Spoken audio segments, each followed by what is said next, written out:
Dear students, I am architect Richa Goyal. I welcome you all to the e-lecture series by AKTU, and today we'll be studying Module 2 Indian Artists from the subject RAR 405 Arts and Graphics.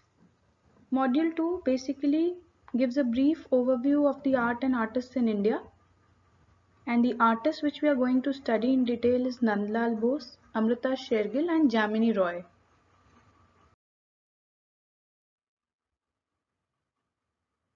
So coming on to the timeline, how the art in India began. So if we see, there are three eras: mid 19th century, the pre-independence and the post-independence. This was around 1850 where we could see Kalighat paintings evolving. There is an example of the Kalighat painting, and there were few painters which were leading these paintings, and one of them was Raja Ravi Verma. And in pre-independence era, that is from 1890 to 1947, it was nationalism that evolved. A Bengal school of art was developed, and the artists which came into the picture were Abhinanath Tagore, Amrita Shergill, Nandlal Bose, and Jamini Roy. In today's presentation, we'll be studying about the pre-independence era. And after this, that is after 1947, that is the post-independence, a Bombay progressive society was developed.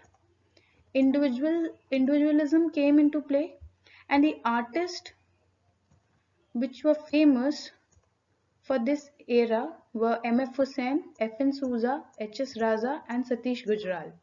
So this is a basic overview giving me a gist of the time period before independence and post independence. So let's study the pre-independence era from 1890 to 1947. Firstly, getting a brief introduction of how nationalism and Bengal School of Art came into play. So artists decided to focus primarily on our traditional style of painting to preserve the Indian culture and to prevent themselves from being brainwashed by the British ideals. So this was the move for the nationalism against the colonialism. Indian art from 18th to 19th century was a jump. To understand how our art forms evolved so much in such a short span, we need to look at some of the art movements. The Bengal School of Art was a movement of cultural awakening founded by Abhinanath Tagore in 1907. Around the 1800s, before this movement, Bengal had British education and the British culture was considered the ideal way of life. So thus the British were the target audience for the Bengali art.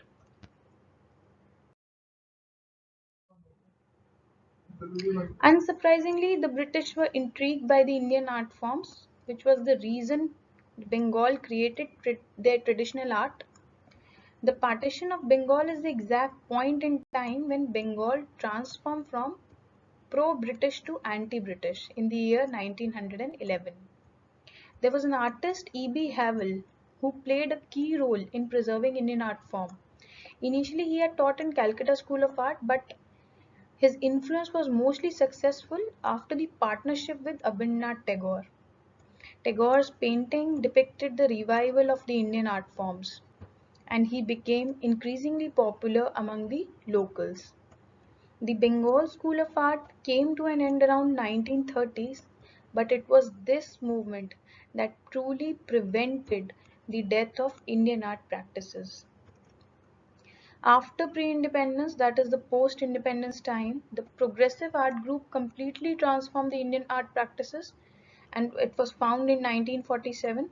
It was based in Mumbai. This movement introduced the fusion of Indian and Western art practices, giving birth to the Indian expressionist paintings and other Indian modern art forms. So after getting a brief about the modern Indian art, how the Indian art movement started, how Bengal School of Art was set up, So coming on to modern Indian art and artists. The modern Indian art movement began in Calcutta in the late 19th century. Before that, the old tradition and the paintings which were made in India, like the fresco miniature styles, had more or less died out in Bengal, and there was a demand and new schools of art which was being set up by the British. The artists during the pre-independence era and the post-independence era can be seen here. In the pre-independence era, we had Raja Ravi Verma, Abhinnath Tagore, Nandlal Bose, Amrita Shergill, Jamini Roy, and in the post-independence era, the famous artists were M.F. Hussain, Satish Gujral, H.S. Raza, F.N. Souza. In this presentation, we'll be focusing on artists Nandlal Bose, Amrita Shergill, and Jamini Roy. So the pre-independence era, that is from 1890 to 1947, the country's colonial past could be felt in its art. Now, initially, during the colonial era, Western influence has started to make an impact on the Indian art. The artists developed the style that used Western ideas such as perspective, realism to illustrate the Indian theme. And Raja Ravi Verma was one of them. So that colonial past could be felt in the artworks. So Indian artists were very aware of the danger of the Western influence on that artistic expression. So because of this, there was a powerful need to establish a distinct Indian form. So because of this, there was a need to establish a distinct Indian form which was free from the Western influence. So this gave rise to nationalism against colonialism, abandoning the foreign materials like the oil paints and using organic colors and the earth pigments. Then going back to the Indian traditional pre-colonial art, rejecting Victorian illusion art. So during the British era, the Victorian illusionistic art was being developed, but the Indian artists got back to the Indian traditional pre-colonial art, rejecting the Victorian illusion art. Then creating freedom and closeness of art to nature was promoted by Bengal School of Art. So Bengal School of Art, which got established during this era, this helped to create freedom and closeness of art to nature for the artist, and this also promoted the artist to work freely during the setup of Bengal School of Art. Now coming on to the artists. Artist Nandlal Bose. The biography. Artist Nandlal Bose was born in Bihar in 1882. He was one of the India's leading artists of 20th century and was closely associated with the Bengal School of Art. Nandlal Bose was among the few who sought to revive Indian art by rooting it in the Indian tradition. He also believed in shunning the Western academic approach to the art that prevailed at that time, which we have already discussed. He was also closely associated with the Bengal School of Art, and this led him to explore various techniques, that is the color wash technique and many other Indian techniques with the earthy materials were used by Nandlal Bose. In 1920, he joined Kala Bhavan at Shanti Niketan as a teacher and taught many notable Indian modernists, including K.G. Subramaniam. So this was a brief about the biography of artist Nandlal Bose. Now coming on to the career. He got trained under Abhinnath Tagore at the Calcutta School of Art in 1905 and had a lasting friendship with him. So apart from painting, Bose explored medias like lino cut, wood cut, dry point, etching and lithography. So these are various techniques using different materials. So not only he confined himself to painting on the canvas, he also explored his artworks using different medias. He was also known as an impeccable draftsman. In addition to imbibing the European indigenous traditions in his artistic expression, he also worked with the wash technique. The wash technique is a very simple technique in which you water wash the canvas or the surface, and then you use colors to fuse in and create a merging effect. A fusion of colors is created which merge into each other. So this is a basic Japanese technique which was used by Nandlal Bose in his works. He gave rise to a series of wash painting that transformed the simple objects of everyday life into tools of powerful expression. Let's see how. Among his most well-known works is a masterpiece known as the Haripura panel paintings.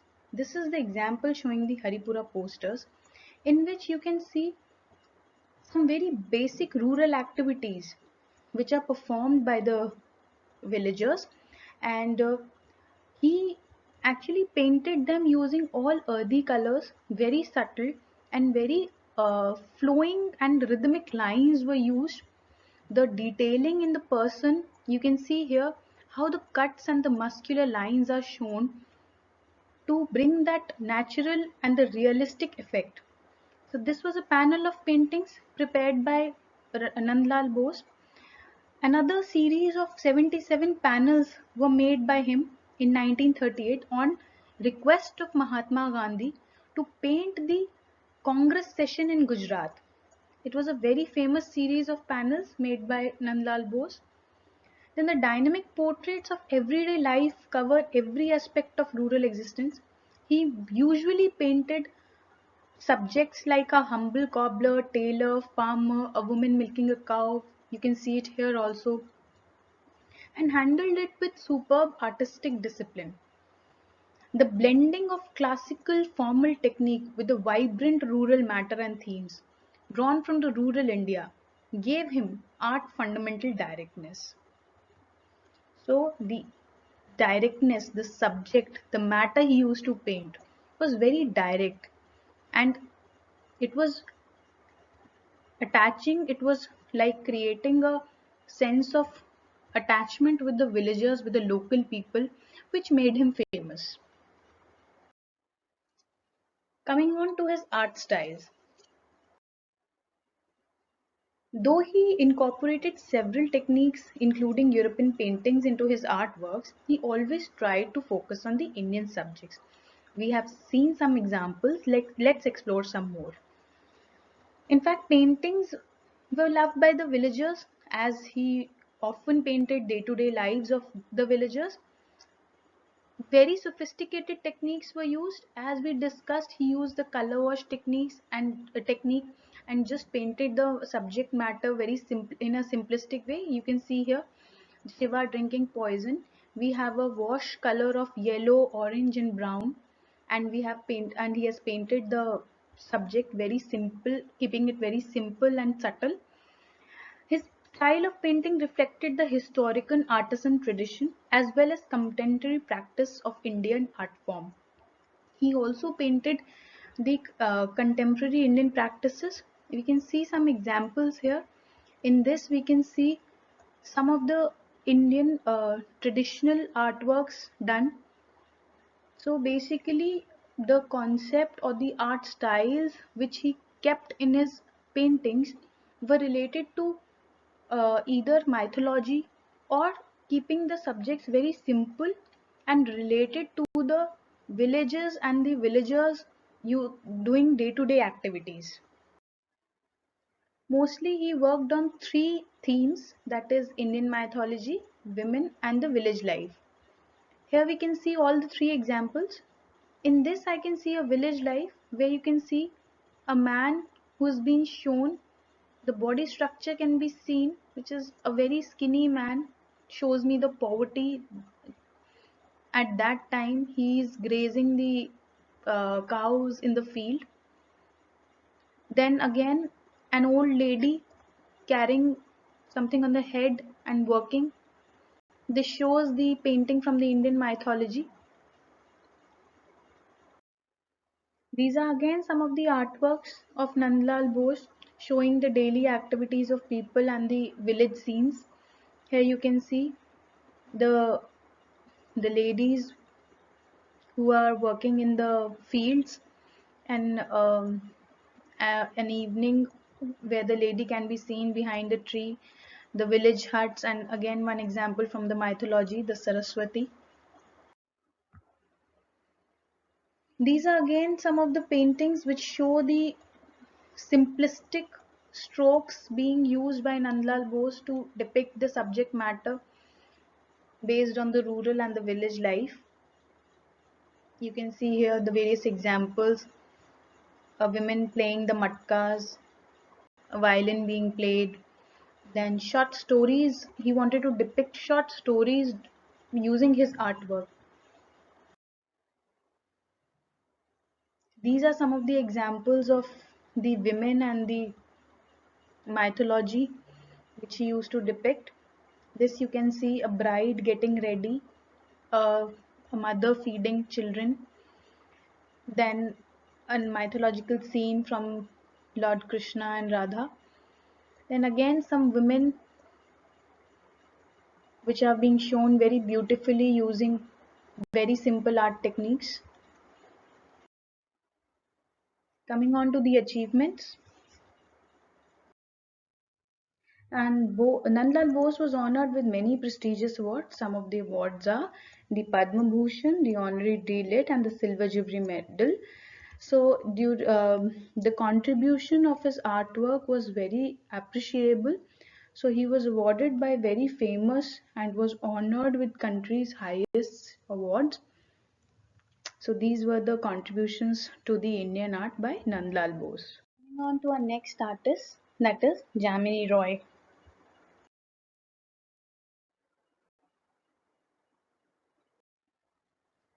He was born on 14th April 1887 into a moderately prosperous Kayasth family in the village of West Bengal. When he was 16, he was sent to study at the Government College of Art in Kolkata. He basically drew his inspiration not from the Western traditions but from his own culture. So he looked to the living folk and the tribal art for the inspiration. He was mostly influenced by the Kalighat Pat, that is the Kalighat paintings. Kalighat paintings actually originated in West Bengal in the vicinity of Kalighat Kali temple. Here you can see one of the Kalighat paintings. It reflected various themes like the Hindu god, goddesses, and various other mythological themes. So basically, he drew his inspiration from Kalighat paintings, and between 1921 to 1924, he began the first experimentation with Santhal dance art. So this shows me the image of a Santhal dance art, and this is a popular folk dance art by the Santhal tribes of Jharkhand. So these were the two major inspirations which made Jamini Roy to create his own art style. He used limited color palette and used 7 colors which were mostly earthy and made from vegetable minerals and tamarind seeds. We'll be discussing this point in his art styles in later in this presentation. So this is the overview of how Jamini Roy started to work. His career. Roy began his career as a commission portrait painter, but somehow he gave up the commission portrait and there was an effort to discover his own art form. Then Jamini painted paintings were put on exhibition for the first time in British India Street of Calcutta in 1938. During 1940s, his popularity touched new heights with the Bengali middle class and the European Committee becoming his new clientele. In 1946, his work was exhibited in London in 1953 and in New York City. He spent most of his life living and working in Calcutta. As we have already discussed, initially he experimented with Kalighat paintings, and that it has ceased to be strictly a patua. He also learned the painting style from the patuas. Patuas were basically the villagers who painted in a specific style. So these techniques he learned from the villagers, and then consequently his techniques as well as subject matter was influenced by traditional art of Bengal. Coming on to his art styles. Here we can see the Patuas. These are the villagers who had a basic and a simple technique of painting in a specific using a specific subject matter and using some specific color techniques. Roy's work had representation of village scenes reflecting the innocence and the romanticism of rural environment. His underlying quests were threefold. Basically, he focused on to capture the essence of simplicity embodied in the life of folk people, to mark art accessible to wider sections of the people, and to give Indian art his own identity.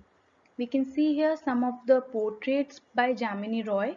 Initially, he started to make portraits, but then after drawing his inspiration from the Santhal art form, from the Kalighat paintings and learnings from the Patuas, he make Bengali art, Bengali folk tradition and imbibed a new style of painting which is shown here later on. So earlier he used to paint in this way, and then later on he used various techniques to make such paintings which reflected folks, the traditions, his own traditions.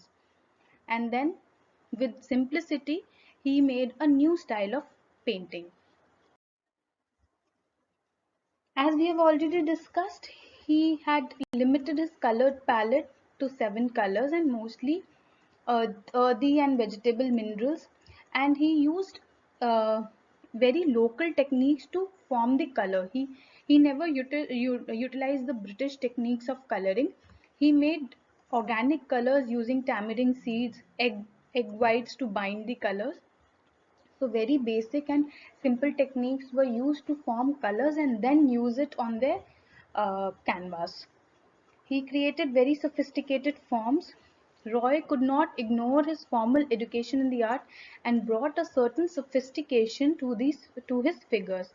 Here you can see how pointless brush strokes have been used. The eyes of the women, the mythological art form, how sharp and pointless art brush strokes have been used, and subtle colors and limited color palettes have been used to create some a different art form which was an inspiration of the Kalighat paintings.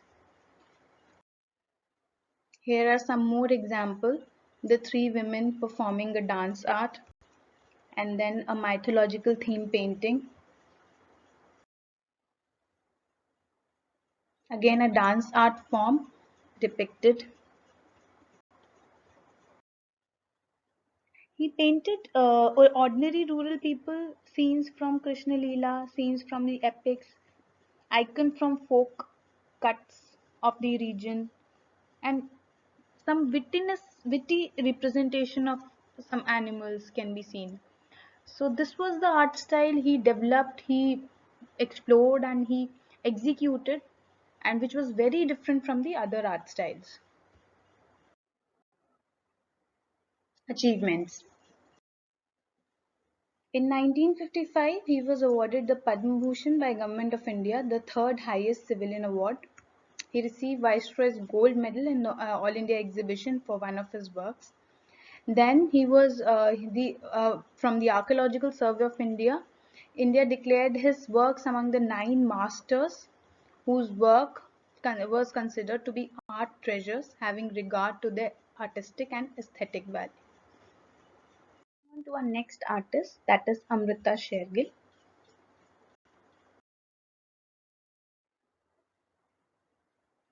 Her biography. She was born on 30th January 1913 in Budapest and died on 5th December 1941 in Lahore. As you can see, she only lived for 38 years, but she made a mark in the art industry. In 1921, her family moved to Summerhill in Shimla, and soon she began to learn piano and violin as a part of her hobby. By the age of 9, she, along with her sister Indira, were giving concerts and acting in the plays at Shimla's Gaiety Theatre at the Mall Road. Initially, also, she had an interest in the painting, but uh, she started to paint at the age of 5, but formally she started to paint at the age of 8. Her career. Amrita Shegil returned to India and began taking lessons in the painting under Irvin Beckley. But Irvin insisted Amrita to copy real life models exactly as she saw. And thus her paintings actually did not work very well and were very short lived. The idea of copying was not very well executed and she was not able to learn and explore herself. So it was very short lived. So she decided to go abroad to learn various techniques of art. So at the age of 16, Amrita Shegil sailed to France to study art. She took a degree in fine arts from École de Beaux Paris, and she also learned to speak and write French. And here it was that she started to paint seriously. Her paintings shows influence of Western modes of painting as she got a degree from abroad. So initially her paintings showed the Western modes of painting, but later she captured the poverty and the other social issues in India. She was attracted by the poor, distressed, and the deprived. Her paintings of Indian villagers and the women are a meditative reflection of their condition. Here you can see how she started with the Western style of painting. This is her own portrait. And later on, she captured the issues and the poverty and the social paradigms of her country, her own country. And also she had experimented with different art styles. First Western style of realistic human figures, then trying out the bold brush strokes and the unrealistic color, which actually made her paintings emotionally expressive as well as very attractive on the canvas. The art style. The evolution of a unique technique is mirrored through her paintings, that is the influence of Impressionism and the European style. They are characterized by the exceptional color palette filled with bright and the bold colors. She was fascinated by red and white color. She believed that using these colors lit up and her painting and the whole canvas got illuminated. Here you can see how red and white colors have been used to light up her canvas. She thought that these colors can actually attract the person who's visualizing the artwork. Here are very famous paintings of Amrita Shergill. You can see here the Brahmacharis by Amrita Shergill, and here you can see the paintings by the Impressionist painter Paul Gauguin, where they use simple brush strokes, not very edgy lines, but some merging lines to depict the painting. Similar techniques were used by Amrita, but using a bold color palette. Schlegel's strokes were almost closer to reality. The eyes of the women she painted, their postures, their gestures were enough to narrate the entire story. This, says experts, was due to her profound understanding of European and Indian art tradition. So she had a great understanding of what were the European techniques and how to blend up with the Indian art tradition. Amrita also toured to South India and was further inspired by the Mughal miniature paintings, paid homage to their miniature scale of paintings with a rich color palette and very simple forms. Some famous artworks of Amrita Shergill. This is a Hungarian market street. She was a child, she was a daughter of a Hungarian mother and an Indian father.